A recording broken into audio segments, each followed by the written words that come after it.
I'm the first person to take my dish up to the judges, and I'm still pumped. I'm still wired from what just happened. I think that they could really see that on my face as well. This is where you are playing as a team. You play as a team, and you all have to fit the puzzles together. Come on, come on. Torts are up and waiting, yeah? We don't want these back. Michelle, that looks like yeah? Yeah. Look at that. Throw that away. Throw it away. I ended up having Steve, the head chef, come over and say, here's how I want you to do it. Now this, yeah? Watch. Just pulling it forward like that, and you're pushing it right on the side, right? So after that, I start really nailing my dishes. They started looking better and better and better. Entrees up. I feel really proud. Perfect, yeah? Right. So I've seen everyone under the stress of having to get their dishes up, and now it's my turn. Chef, first dessert's up. Yes. My first batch of fondants that came out looked perfect. They were just a little bit jiggly.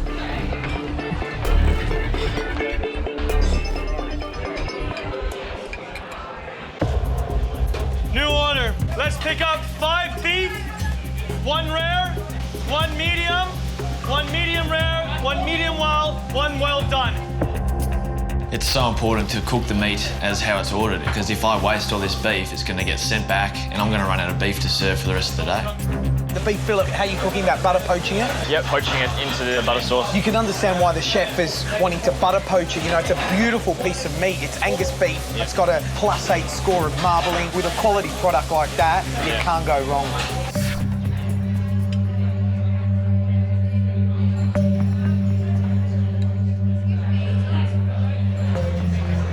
The sauce almost spoiled it for me, but the beef was very tender and juicy, so that made up for it, really. It's not too salty or too flavoured. It's just a piece of barbecued beef, yeah. The gravy or sauce has still got some powder. I was just asking whether chefs would mind if I actually took it home for the dogs, because I think they'd like it. I've got to send back. There was powder in the sauce. I get 1 or 2 dishes sent back. Yeah, let's go. I need a medium rare beef now. Aiden, there's powder in the sauce. I need 1 up right now. Right now. You start freaking out. If I don't serve it right, they're going to throw it back. I'm going to have to cook it again, which slows down the whole service, and that affects everyone.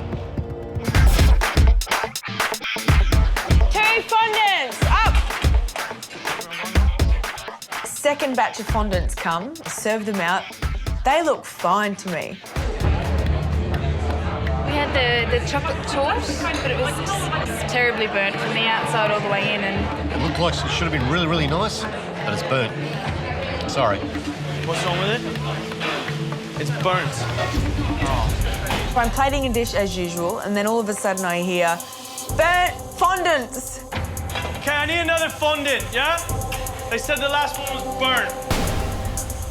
Watch how you put it on the tray. If it's too hot at the bottom, it burns, okay? I wanted to make Steve proud, and a burnt fondant isn't going to make Steve proud. We need 1 right now. You put so much effort into creating and making the dish so perfect, and someone's looked at it and told me it was burnt. It hurt. Is that burnt? Let's see it. No, that's good to go. That's perfect. Yeah, that's the way I want it. Chef, new fondant is up. Wait, that's the way.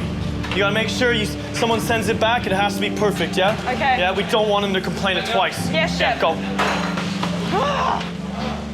Happy with that? Cool, yes. Strain it, and you're there. That is a good garnish, yeah? The high point of service for me was either when I finally kind of really was getting my head around putting it together. Guys, we're picking up the last table for entrees. 1 kingfish, 1 torte. Another one? Or when it was over. Yeah. Thank you, thank you. That was exciting. It's that's my dish. The entree service is over. I'm exhausted, relieved. It was just the most amazing rush I've ever had. Charlie? Good work, good work. Good work, did well, did well. Thank you.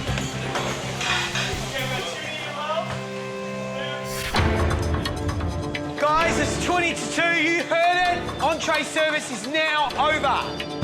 So I know that I need to pick up speed, and I know I need to be on my game. And the third batch of fondants that came out were falling over.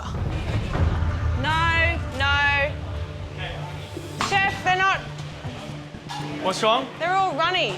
I lift the mould off the fondant and they totally collapse. Look, they're too... Oh, they're too runny. And we put them in longer, they're too hard. If the oven cools down, yeah, they're gonna take a little longer to cook. Set. Yeah. That's batch number 3 and I really need to start getting them right. Yeah, how long beef, how long pork? 5 minutes. You up in the beef? Yep, just getting the cheek. Beginning of service, I was lost. You know, I didn't quite understand, you know, the calls for orders and things like that. And this is the last 2 mains, guys. 4 beef, 2 medium rare, 2 medium, and 4 pork. But once that clicked in for me, I really felt confident and I started to fire up. Yeah. 2 pork, come in. And you helping us with dinner, right? I'm glad it's all over, but at the same time, it was a real buzz. Well, I don't think I've ever sweat that much in my life. I know. The fact that I've got through this whole service being an amateur chef, and it's a one-hat restaurant, which is no easy feat. I'm pretty proud of myself. Yeah, I'm sort of the only one in here. It's gone really quiet. By the end of service, I was going really great. At one point, I had 9 plates on the workbench at once. I felt like a machine. Yum. I love it. I was so happy and so relieved that all that hard work paid off. Right, guys, it's 3:30. Service is over. Come forward, please. Come on. Come on, Alex. Come on, Eamon. Brilliant job. Well done. I think you should all pat each other on the back. Yeah, fantastic. Well done. Well done, guys. Well done. So George and I are going to go and taste your dishes, decide who's cooked the best dish of the day, and of course, in the end, who has to leave the competition. Everyone seems pretty happy, so we'll see what happens when it comes to judgment. Service was over, but we had to plate up one final dish for the judges. Needless to say, it was the most important dish of the day. I'm the first person to take my dish up to the judges, and I'm still pumped. I'm still wired from what just happened. I think that they could really see that on my face as well. So, Michelle, how did you find your first real day in a commercial kitchen? I think it was the most intense experience I've ever had, but I loved it. My heart was just pumping the whole time. OK, we better taste your dish before the sorbet melts. Let's go, George.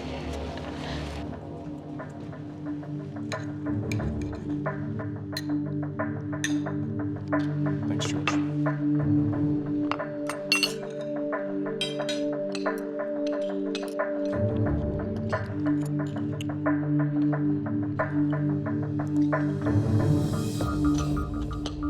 I think, to be honest, and I've eaten this dish before, I think the fish is cut really quite thick. I think it's a little bit too thick for me, you know, to really enjoy it, and not quite enough of the salad underneath for it to complement each other. That's the whole idea. Little piece of fish, a little bit of the salad, you know, all those little shreddy vegetables. Nice presentation. You've done well. I think you got better throughout the service, and obviously that last dish you put up, I think was probably the best one that I saw. Yeah. Some of them were a little bit ropey. Is that a pip? Yeah. Lemon pips? Yeah, that's a shame, because your presentation's quite beautiful, flavour's there, seasoned well, but that does let it down. I was so careful with my salads, and for all the dishes that I pumped out through that kitchen, the one that goes in front of the judges is the one with a lemon pip in it. Can I get any more unlucky? You're emotional, and I've not seen you. You like, I mean, I can see you welling. I mean, I can sense it. Amazing. It's just that you're so pumped. I just wanted it to be perfect. The balance of flavours is really important, and you've managed to achieve that. The cutting of the radish, cucumber has to be perfect. It is. The sorbet can't be too big because it's quite sweet, so there's a danger it will overpower everything, and your ratio was good. The only issue, other than that lemon pip, is the cutting of the fish. Yep. Thank you. Thanks, Michelle.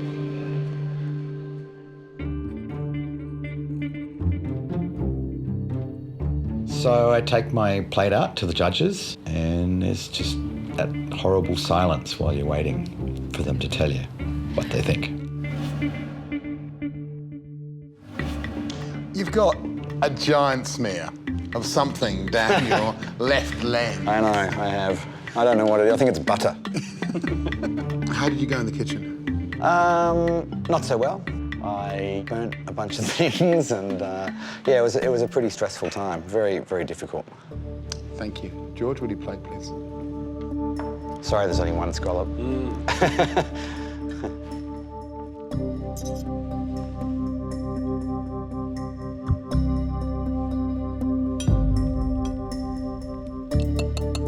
Thanks, George.